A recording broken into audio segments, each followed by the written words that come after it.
এটা কেউ পায় না, কেউ পায় না। এটার ভালো ভালো ছেলেগুলার লাগি প্রতিবাদ করে না, কেউ পায় না। আমার ছেলের লোক তো এইরকম ঘটনা হইল কিতা হইল, এরা কইতাছে যে তোমার ছেলেই অপরাধী, তোমার ছেলেই অপরাধী।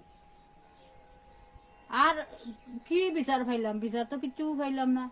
আর উল্টা তারা করে অপমানিত করতে চাইছে, অপমানিত করতে চাইছে। এরকম আমি চিন্তা করে দেখছি যে ছেলে তো এরকম বেশি ইয়ত গেলে তো মারাও যাইতে পারে আত্মসম্মানের বয়ে।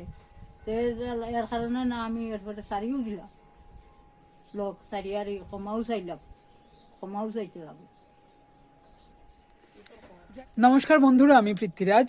আজকে যেই বিষয়টা নিয়ে কথা বলছি সেটা হলো ধর্মনগর, মানে আমাদের বাড়ি যেই শহরে, সেই শহরেই একটা ঘটনা ঘটে গেছে। সেটা নিয়ে আমি গতদিন একটা ছোট্ট কথা বলেছিলাম। দেন দেখছি যে সবাই প্রতিবাদ করছে, বলছে we are justice, we want justice, we want justice.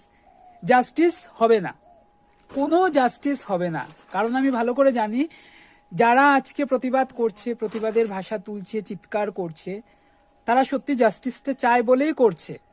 কিন্তু আজকের দিনে দাঁড়িয়ে এই মুহূর্তে বুদ্ধিজীবীরা এবং যারা জাস্টিস দিতে পারবে তারা মৌন ভূমিকা পালন করছে, কিছুই বলছে না, বলবেও না।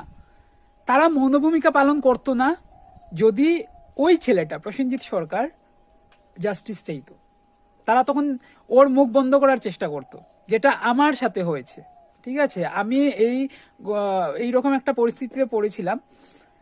এইরকম ও আত্মসম্মানী বলে হয়তো সহ্য করতে পারেনি, ও হয়তো সুইসাইড করেছে। আজকে যদি আমিও সুইসাইড করতাম তাহলে বিষয়টাকে জাস্টিসের দিকে নিয়ে যাওয়া হতো। আমি বিষয়টাকে জাস্টিসের অন্যভাবে একটা চেষ্টা করেছি, কিন্তু জাস্টিস তো পাইনি, পরিষ্কার কথা। জাস্টিস আমিও পাইনি, কারণ আমি বেঁচে ছিলাম।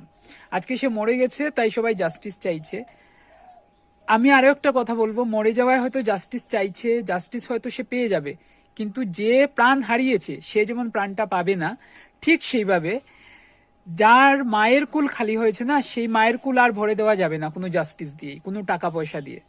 একটা 25 বছরের তরতাজা ছেলে যেভাবে হঠাৎ করে মারা গেল, মা ভাত রান্না করে অপেক্ষা করছিল যে ছেলে আসবে, সে খাবে, পরে জানতে পারলো যে ছেলে আর বেঁচে নেই। আপনারা সেই পরিস্থিতিতে গিয়ে দেখুন, সেই জায়গাতে পৌঁছে দেখুন সেই মা কতটা কষ্টে আছে আপাতত।